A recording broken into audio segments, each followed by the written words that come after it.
Good morning, campers. This is Crusader Rabbit, KBNY 5962, starting our broadcasting day. And today, for your viewer enjoyment, we're going to be bringing you a camera that came in the mail today.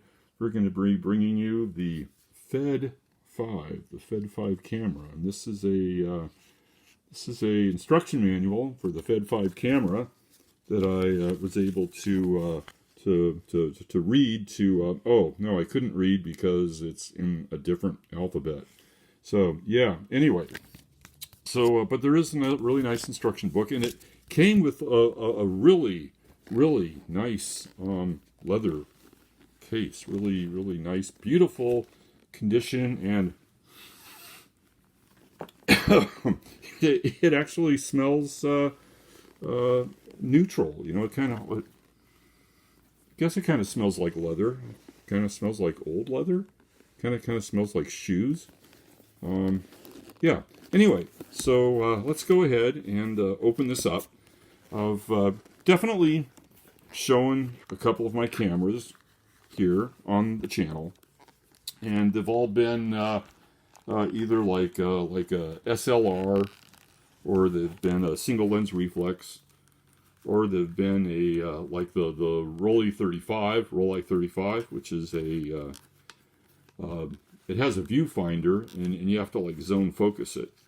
But this camera is neither. It's doesn't do zone focusing, and it doesn't meter through the lens.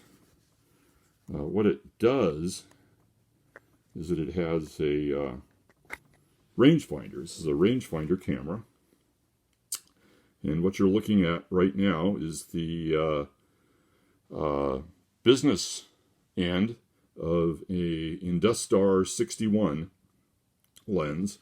I paid $30 plus $30 shipping was free for the lens.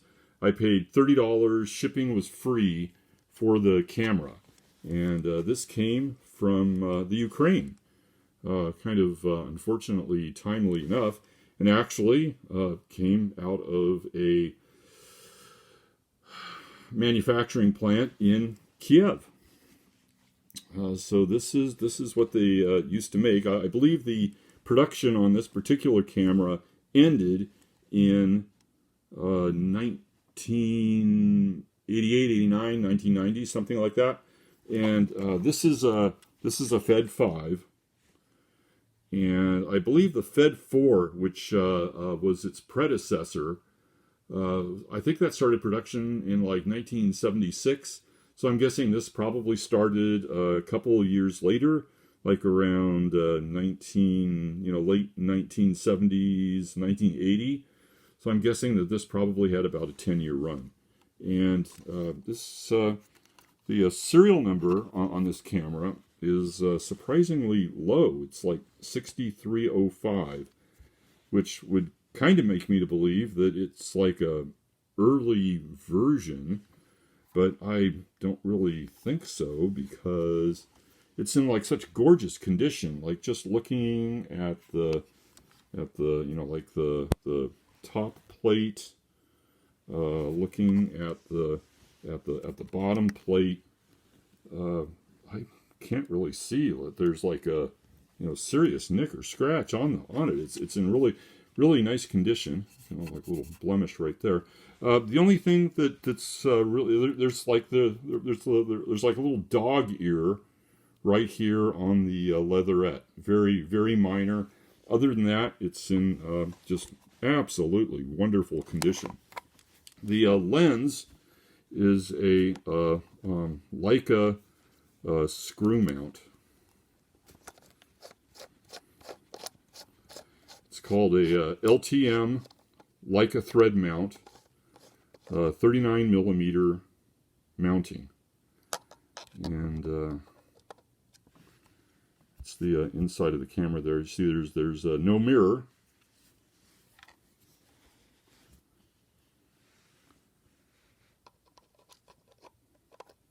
I kind of like to back these off a little bit until I kind of like feel it pop into place. And then I kind of know that it's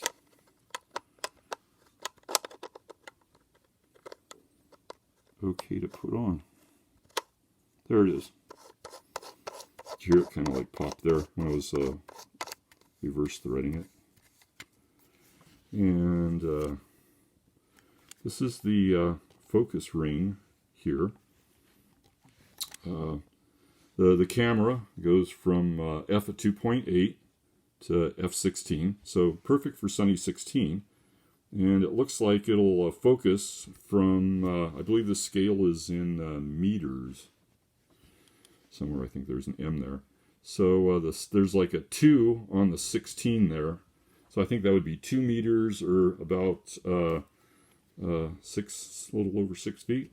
So 6 feet to infinity would be the, if I have it set at f16, as long as anything's 6 feet away from that all the way out to infinity, it's going to be in focus. However, this has a oh God, this is really embarrassing. I thought that the view out of the rangefinder, you look in here and you see out here, and you can't really tell, but it's kind of like a green view. Yeah, you really can't see in there. It's like a green view, and there's kind of like a yellow spot in the middle, and the yellow spot is caused by this right here. And when you focus, you kind of take the overall green view and the like yellow spot in the middle, and as you focus, it kind of separates things, and then you just want to like take and line the things up, and when things are lined up, then you know that you're in focus. And that's the focusing ring here, and then the ring up here is where you set your aperture. So f8, f11. One very important thing about this camera is you never, ever, ever set the shutter speed without the shutter cocked, activated, ready to fire. So what we do is, if you can see, when I cock the shutter, the actual little needle pointing to a certain shutter speed actually moves. And the actual speed is, right now, it's like around 500. You lift this up a little bit, and then you can like take and move it. And so we can set it to like, 250.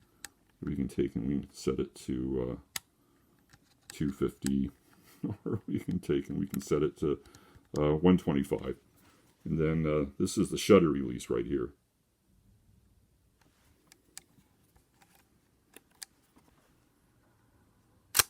There, hear that? And then this moves again, and then so when you're setting this, there's actually some sort of shutter timing mechanism that you were winding when you also activate the shutter. And then when you release the shutter, that timing mechanism is used, and then you have to like recharge that, rewind that, when you're also rewinding the shutter.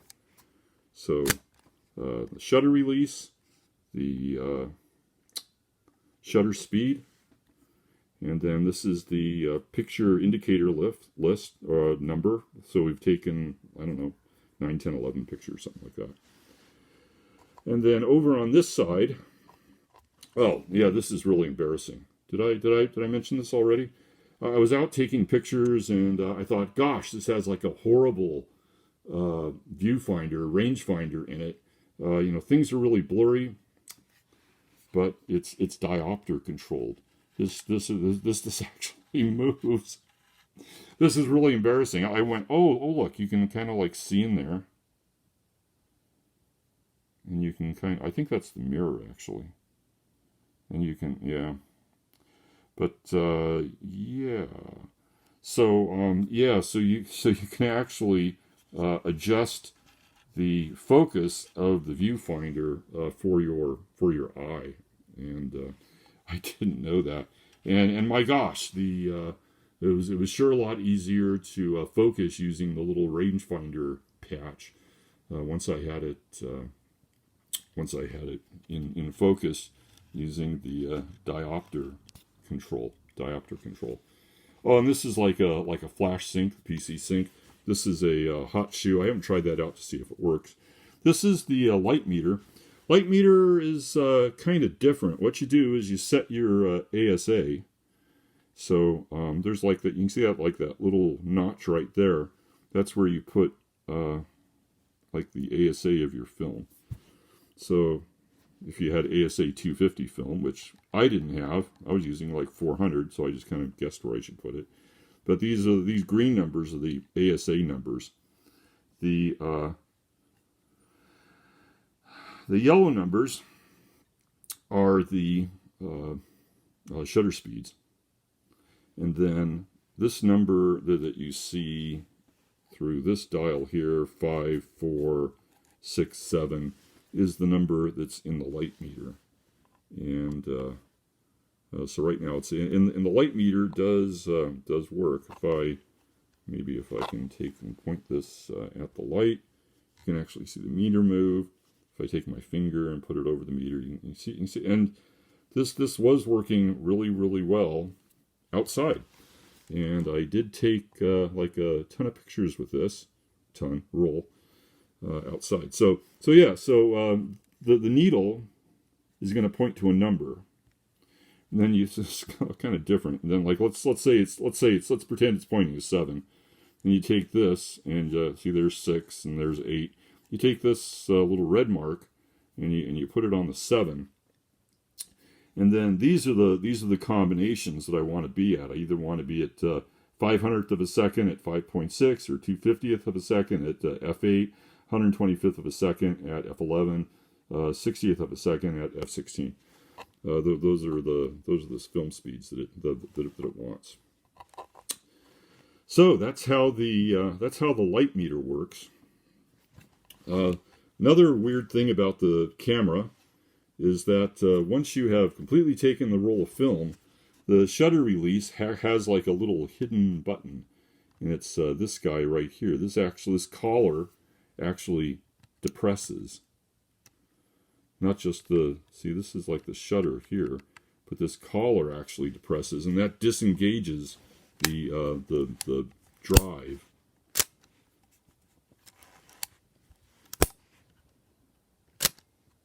So if you want that disengaged from the film, then you take that collar and you press it down, and then to like rewind the film, you take this button and you kind of like turn it a little bit, and it'll pop out.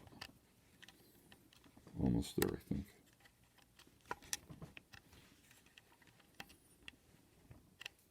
Is it the other way? Oh, there it is. And then you just take and rewind the film. And when the film is rewound, this is the whole back is going to come off this camera. You take like these little latches, and you turn them. There, that one released. And then you take this, and you turn it, and that releases. And the whole back comes off the camera, supposedly, if they're all released. There you go. And there's the shutter. And I've run a roll of film through this, and it does seem to be working. And then to put it back in, you just simply reverse the process, put that, and then take these guys and twist them back into place.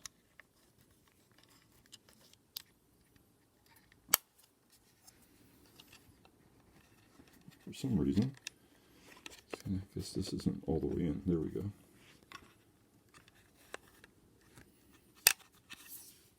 And the back is attached.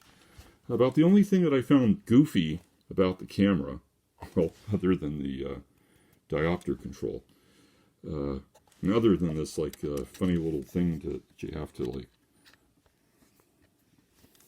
pop in and pop out, and this little collar. For my like ham hands, I found that I was like touching the light meter a lot when I was handling the camera. I was trying to stay off that because I didn't want to, you know, press it into the camera body.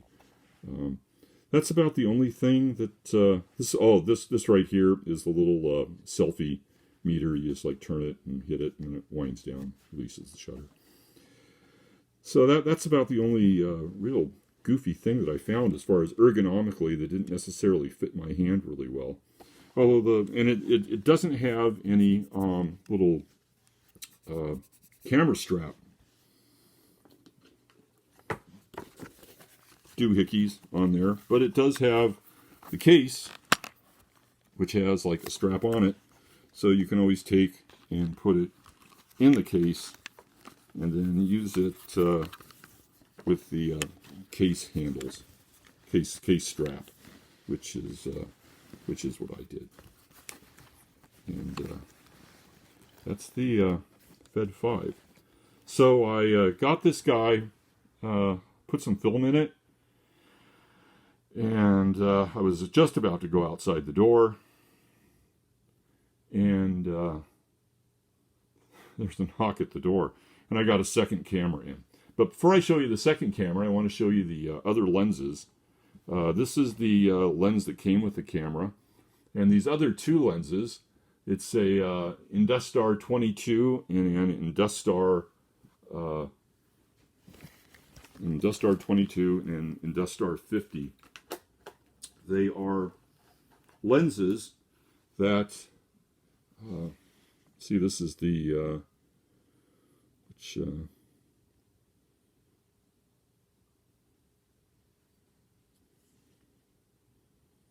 oh, this is the one with the special coating. Like that's the letter P.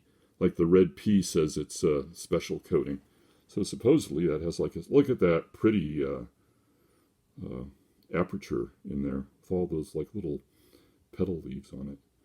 So this is the 39 millimeter Leica mount. It's a collapsible lens, so it actually like collapses into the body of the camera. But unless you know like what the inner dimensions of your camera is, that may or may not be suggestible. And then this is the Industar 50.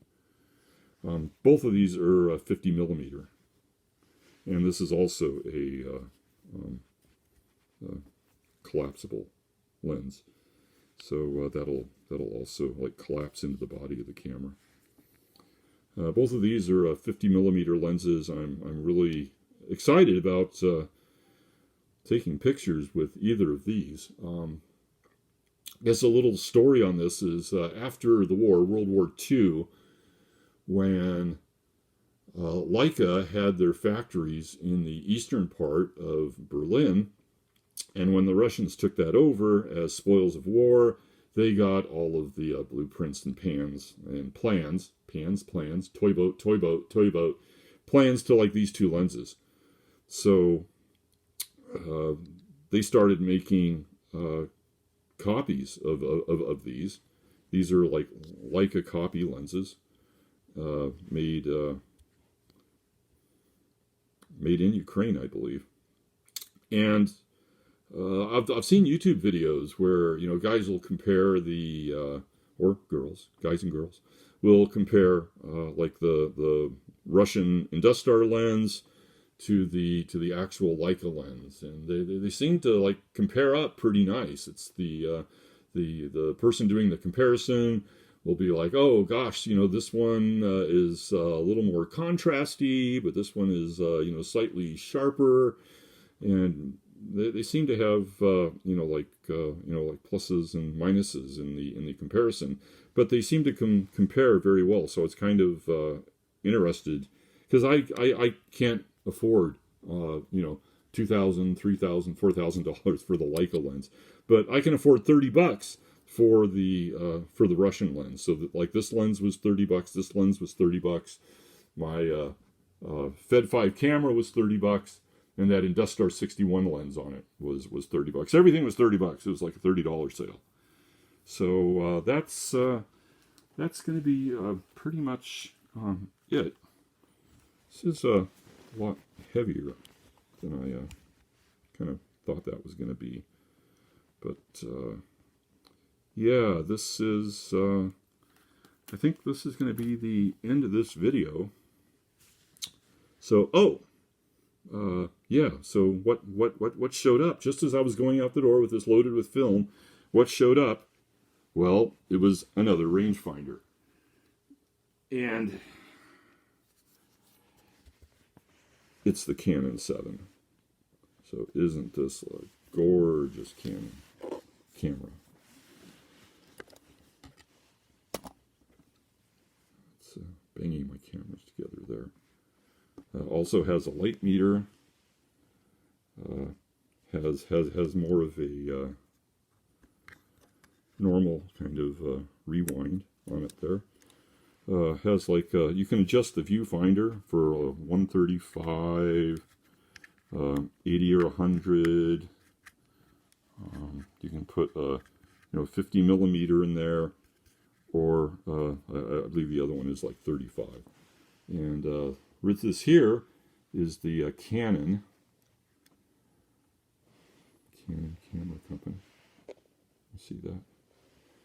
And this is the 135 millimeter lens.